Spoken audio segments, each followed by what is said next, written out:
Bonjour à tous. Aujourd'hui, je fais une vidéo qui me tient à cœur sur un sujet assez particulier et qui m'a touché par le passé, le harcèlement. Et là, je voudrais en parler en tant que personne qui l'a subi.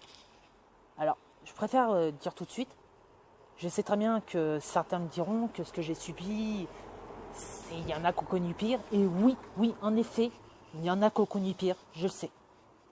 Mais néanmoins, c'est un sujet qui me touche beaucoup et dont je veux parler. Alors, j'ai commencé par vous parler de ce qui m'est arrivé et ensuite, on attaquera la conclusion.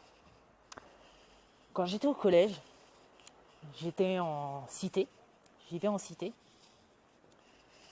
Et déjà, le premier point sur lequel je me suis beaucoup fait attaquer, c'est que j'étais l'intello de service. Imaginez vraiment le petit gars avec des lunettes, premier de la classe, qui, qui se cultive, qui est très curieux, tout ça. Vraiment, l'intello de service tel que la plupart des gens se l'imaginent. Et déjà, rien que ça, autant dire, c'est quand on vit en cité, c'est pas très facile. J'étais, pendant mes années de collège, ça a été très dur parce que autant quand j'étais en primaire, j'avais des amis et tout ça, je m'étais plutôt bien intégré. Autant une fois arrivé au collège, ça a été très dur. Très dur parce que je me suis retrouvée très isolée. Parce que j'étais l'intello de service, j'étais pas comme tout le monde. La plupart des gens de mon collège, mes classes, eux, ce qui les intéressait, c'était le sport, le foot et tout ça. Or moi, c'est des choses qui ne m'intéressaient pas beaucoup, qui ne m'intéressent même pas du tout. Moi, j'étais plutôt intéressée par la lecture, la culture et tout ça. Donc ça, c'est déjà la première chose sur laquelle je me suis beaucoup fait attaquer. Et durant, je crois que c'était vers à peu près le milieu de ma quatrième, fin de ma quatrième, ça a commencé là. J'ai eu une acné très forte pendant mon adolescence. Ce qui fait que je me suis beaucoup fait attaquer là-dessus. Sans parler que j'ai un nom de famille assez particulier sur lequel je subissais aussi énormément de moqueries. En fait, toutes ces choses-là ont été très dures à vivre pour moi. À tel point que, quand je suis arrivé au lycée, ça a commencé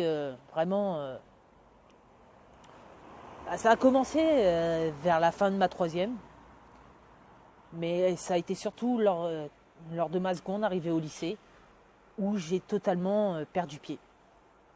C'est-à-dire que j'étais tellement mal dans ma peau que j'ai littéralement foiré ma scolarité. J'en étais venu à me scarifier parce que je voulais... en fait, pour être honnête, j'essayais d'attirer l'attention des gens. À ce moment-là, quand j'étais ado, quand je le faisais, je m'en suis pas rendu compte. Mais dans le fond, ce que je voulais, c'était attirer l'attention des gens. Que les gens s'intéressent un minimum. Non pas à ce que je reflète, mais à ce que je suis vraiment, à ce que je vis, à mes sentiments. Et vraiment, c'est pour ça que j'ai envie d'en parler, parce que quand on subit ce genre de choses, certes, il y en a beaucoup, certains qui vivent bien pire, et je sais pertinemment qu'il y en a beaucoup qui ont subi bien pire. Mais même à ce niveau-là, il faut bien se dire que le harcèlement, il n'y a pas de question de pire ou moins pire, justement. Moi-même, je fais cette erreur de dire, Yacine, non, il n'y a pas de pire ou moins pire. Parce que moi, ça m'a détruit. Vraiment, ça a gâché une bonne partie de ma vie. À l'heure d'aujourd'hui, il m'a fallu, pour être honnête, j'ai commencé à me sentir bien dans ma peau. Mais vraiment, dites-vous bien que, ça s'est passé quand j'avais, on va dire, à partir de mes 15 ans à peu près. Où vraiment, j'ai commencé à me sentir hyper mal dans ma peau. J'avais à peu près 15 ans. je me suis sentie bien dans ma peau vers mes 22, 23 ans. Il m'a fallu énormément de temps pour m'accepter. J'ai même... j'ai aussi fait une erreur. C'est que pour être accepté, pour que les gens arrêtent de m'attaquer comme ça, j'ai essayé de changer. J'ai essayé d'être quelqu'un que je n'étais pas. Ce qui m'a détruit encore plus parce que à vouloir être accepté, j'ai voulu être quelqu'un que j'étais pas. Et au final, pareil, il m'a fallu longtemps avant de savoir, de redécouvrir qui j'étais. Ça peut paraître bizarre, mais à force de faire semblant d'être quelqu'un qu'on n'est pas, ça peut paraître une bonne idée sur le coup, mais premièrement, ça aide pas, ça détruit même bien plus. Et au final, on finit complètement paumé, à plus savoir qui on est, qu'est-ce qu'on aime vraiment et tout ça. Vraiment, il m'a fallu beaucoup de temps pour m'en construire. À l'heure d'aujourd'hui, j'en suis sortie et je regarde ça avec du recul. Je regarde ça avec beaucoup de recul et à l'heure d'aujourd'hui, alors qu'avant, j'avais fini par me créer une carapace, par m'isoler totalement, vraiment me créer une très grosse carapace pour me protéger un minimum, alors que j'avais plus du tout confiance en moi, que j'avais toujours peur du regard des autres, du jugement des autres. À l'heure d'aujourd'hui, j'ai réussi à m'en sortir. À l'heure d'aujourd'hui, j'assume qui je suis. J'assume ce que j'aime, j'assume mes pensées, mes idées, et je les clame même haut et fort. À l'heure d'aujourd'hui, je suis très bien dans mon corps. À l'heure d'aujourd'hui, j'ai confiance en moi, je sais de quoi je suis capable. Mais malheureusement, certains n'ont pas cette chance. Malheureusement, comme vous le savez, beaucoup finissent par faire l'irréparable. Et c'est ça qui est dommage. C'est dommage parce que au final, pourquoi on subit du harcèlement ? Eh bien, parce qu'on est différent du reste du groupe. Être différent de tous les autres, de ce que les gens appellent la normalité, fait qu'on va subir des attaques. Surtout à la période du collège et du lycée. C'est vraiment le moment où on va subir le plus d'attaques parce que, à ce moment-là, on est complètement immature, voilà. Et beaucoup de gens, je pense que beaucoup de gens qui harcelaient des gens au collège ou tout ça, beaucoup doivent à l'heure d'aujourd'hui s'en vouloir. Et moi-même, j'ai revu par la suite beaucoup de gens avec qui j'étais au collège et au lycée. Et eux-mêmes se sont excusés de ce qu'ils m'ont fait.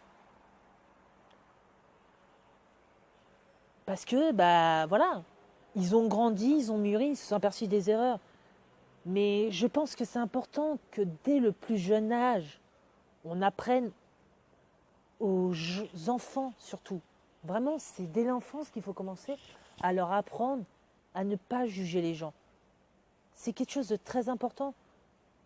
Je pense que c'est le devoir de tout parent d'apprendre à ses enfants à ne pas juger l'autre, à ne pas se moquer, à ne pas être méchant.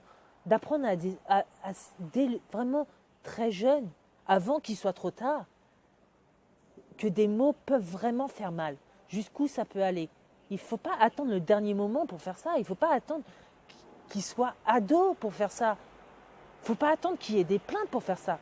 Il faut le faire très jeune, de façon à ce qu'ils l'intègrent au fur et à mesure de leur vie.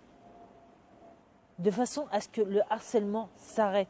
Et surtout, il faut vraiment, vraiment, vraiment que les institutions, les écoles et tout ça, aussi, je pense que c'est aussi important que dans les écoles et tout ça, les professeurs, et dès la primaire, voire même dès la maternelle, qu'on apprenne ça aux enfants dès la maternelle. Bon, peut-être pas dès la maternelle, mais au moins dès la primaire, avant qu'il soit trop tard. C'est vraiment très important. Ça peut détruire des gens, ça peut détruire des vies. Moi-même, quand ça a détruit grandement ma scolarité. Et pas que. Pas que. Parce qu'il faut bien se dire que, bien, je vais être honnête, ça a aussi détruit ma relation avec ma famille. Ça a détruit ma relation avec ma famille parce que, je vais pas mentir, je vais être honnête avec vous. C'est mon but, vraiment, j'ai pas envie de vous mentir. C'était pas qu'au collège. Même chez moi, mes frères et sœurs, j'étais très différent d'eux. De fait que je me sentais très éloigné d'eux. Déjà, mon plus jeune frère, on a 4 ans et demi d'écart. Donc ce qui fait, pour beaucoup, me diraient, mais c'est rien ça. Croyez-moi, quand on est enfant, c'est une grande différence. J'ai pas été une seule fois, quand moi j'étais j'étais en primaire, mon frère était en maternelle. Quand je suis arrivé, mon frère et moi, on n'a jamais été en primaire ensemble. Pareil avec le collège et le lycée, on n'a jamais été ensemble. Rendez-vous compte à quel point ça fait un grand écart. Parce qu'au final, je grandissais plus vite que lui, donc du coup, ça a créé cet écart. Et après, avec mes petites sœurs, ça a été pareil. L'écart était beaucoup trop grand. Ce qui fait que, même chez moi, j'étais isolée, j'étais seule et isolée. Et ça m'a aussi beaucoup détruit. Mais ma famille, elle n'est pas totalement responsable, je dirais. Elle n'est pas totalement responsable de ce mal-être. Mais disons que ce mal-être chez moi, cette solitude chez moi, plus la solitude durant ma scolarité, ça m'a grandement fait souffrir. Ça a détruit ma confiance en moi à un point inimaginable. C'est vraiment, il m'a fallu très longtemps, il m'a fallu quasiment un peu moins de 10 ans. Il m'a fallu à peu près environ 7 à 8 ans pour passer outre. Pas 7 à 8 ans, on va dire que vraiment ça s'est arrêté, tout ça, quand j'ai arrêté le lycée, donc à 18 ans. Et pour me reconstruire, du coup, il m'a fallu 5 ans. Pour me reconstruire totalement, il m'a fallu 5 ans. Donc voilà. Cette vidéo, vraiment, c'est un peu brouillon parce que je ne l'ai pas écrit. Mais je voulais vous parler avec mon cœur. Je voulais vraiment vous parler avec mon cœur, ouvertement, sans script, sans rien. Et vraiment, partager un maximum ça. Vraiment, le harcèlement est une chose très grave.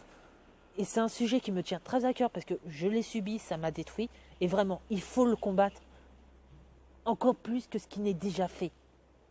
Il faut vraiment combattre dès très tôt, d'après moi.